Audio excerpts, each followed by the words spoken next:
This is a video that, by the way, I'm wearing a kilt because I was dared to by hundreds of people. Someone sent me a kilt. I feel a breeze right now. Hutzman! This is a video that should piss a lot of people off, but I'm not interested in pleasing or upsetting people. I'm only interested in the facts. Walter Russell. By the way, I have not only all of Walter Russell's works, I also have stuff that other people don't have. A lot of hand-drawn diagrams. Now, 60%, 50 to 60% accuracy is really high praise from me, considering most stuff out there, is barely even 20% accurate as far as a correct picture of reality. As a sculptor, he worked in stone and marble. As a sculptor alone, the man was a genius. I wished I had that ability. Talk about painstaking. Just sculpting that marble out, wow. He did one of Mark Twain. It's just some amazing stuff. Anyway, Walter Russell. Have all his works. I have all his works digitized, and I've been through them several times. So 50-60% accuracy is high praise, but Walter Russell was still really inept. But nothing is known except through the modality of the knower. And this means while someone might be able to see what's going on, they don't see clearly. And this is all due to perspective and one's ability to comprehend things through the lens of their mind or consciousness. Just like someone's on the sunny side of a building, someone's on the dark side of a building. This person says, oh, it's brilliant, and it's all this multicolored. The other person says it's drab and black. They're both correct, but they're just looking at different sides of the same damn building. This is one of the key faults of existential existence, right? Looking at things empirically. But anyway, consciousness is given that corruption at looking through anything, or comprehending anything of metaphysics. But Walter Russell's ineptitude is that he reified things that don't exist.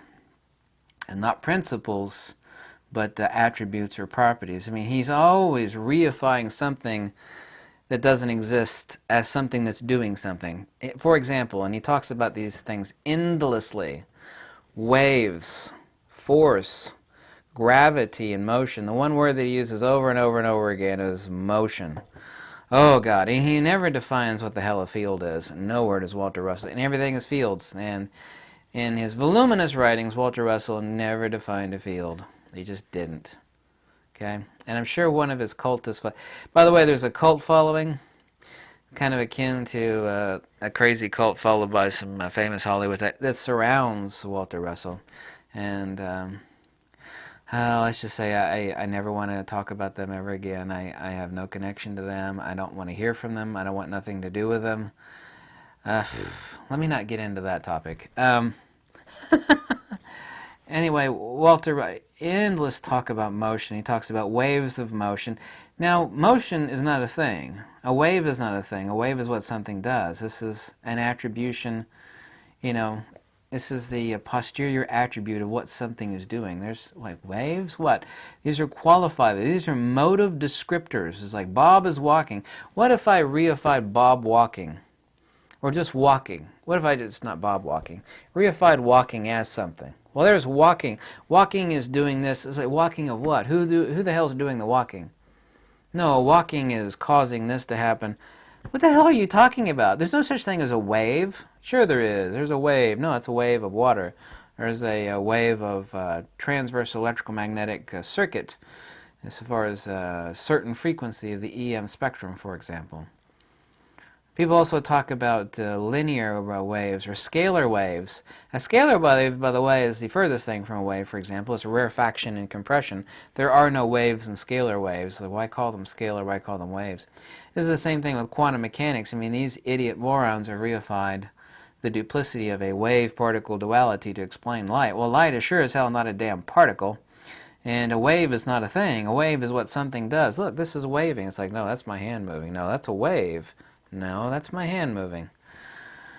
These descriptive, these motive descriptors that Walter Russell uses throughout his books, and he is a brilliant man. He did get something really right.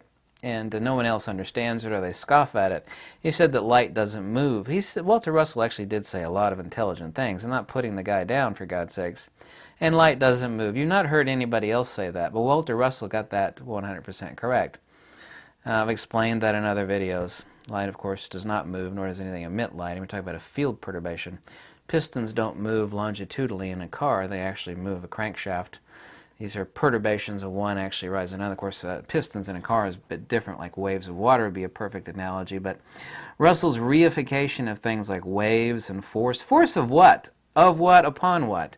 You can't reify these motive descriptors like Walter Russell does, and he uses these to explain everything. He talks about force waves of motion and gravity. Well, gravity is not an autonomous field modality, and gravity itself only refers to acceleration. He also refers to a force of gravity.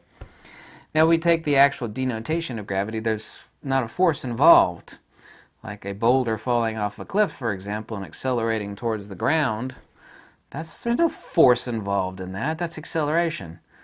Now, of course, we actually have an incorrect understanding of acceleration. In conventional sense, when someone accelerates in their car, they're actually expending energy and actually causing force that actually drives the motor.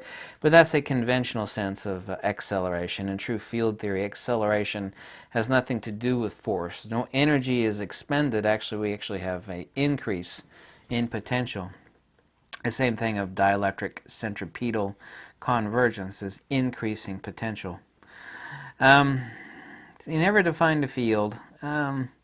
Force and motion, I mean, the same is true of force and motion. He uses these terms endlessly. And this does not form a correct metaphysical picture of the nature of what Walter Russell is trying, but incorrectly, to explain.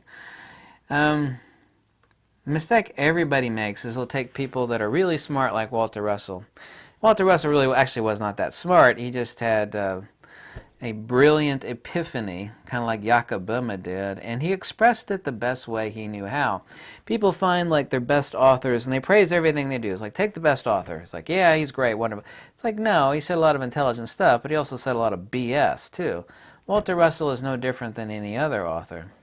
It depends on the percentage of their accuracy and, how wise their sayings or comprehension of something is, but that doesn't mean that they themselves are accurate in what they're actually saying most of the time, and certainly never all of the time. So to say that Walter Russell is 50 to 60% accurate is extremely high praise,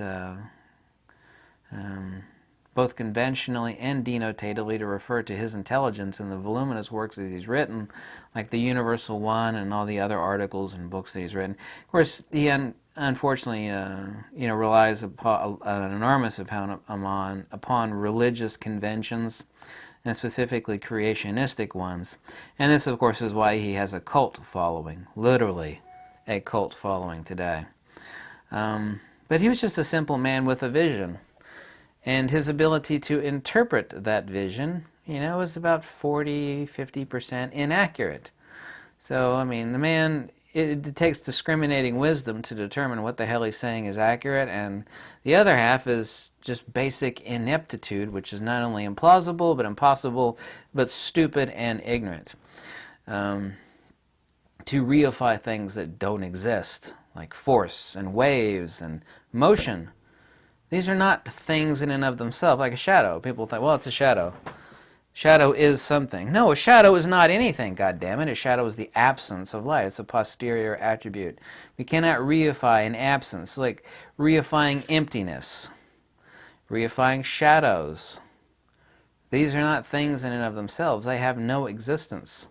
But human conceptual understanding of the nature of things, we do reify these things, and reification means actually making something out of, in short, making something out of something which is not to be made something out of. Or, like Irish people are fond of reifying leprechauns. Like, who broke the vase?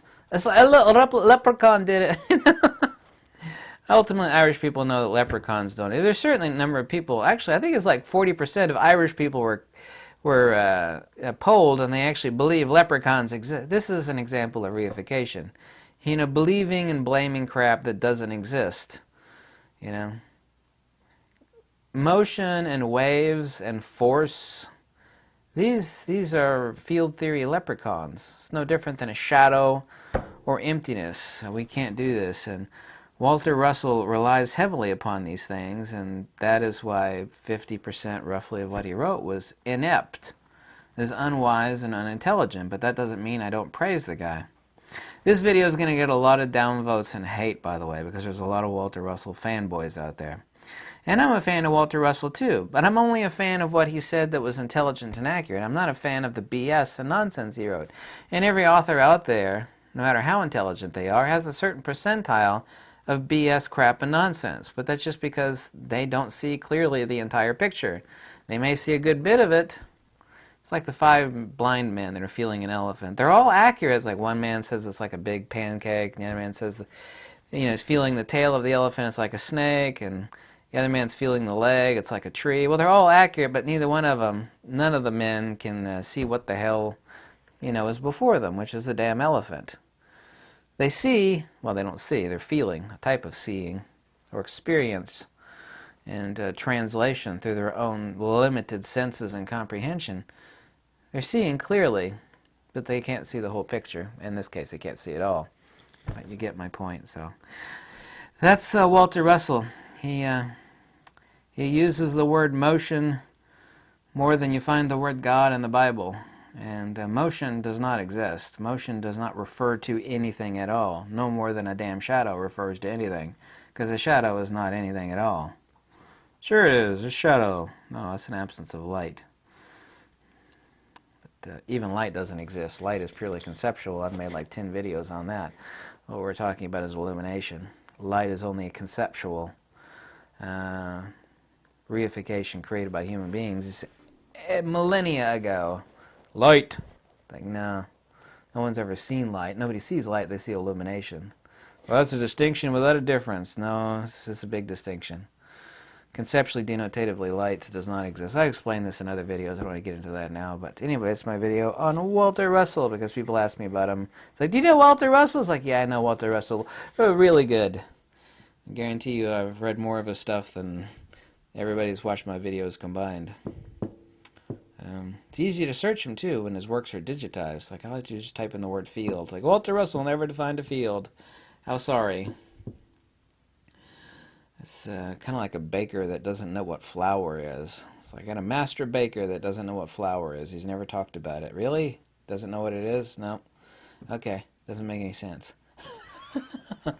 Thank you so much for watching. This video is going to get a lot of hatred from Walter Russell fans, and I don't care.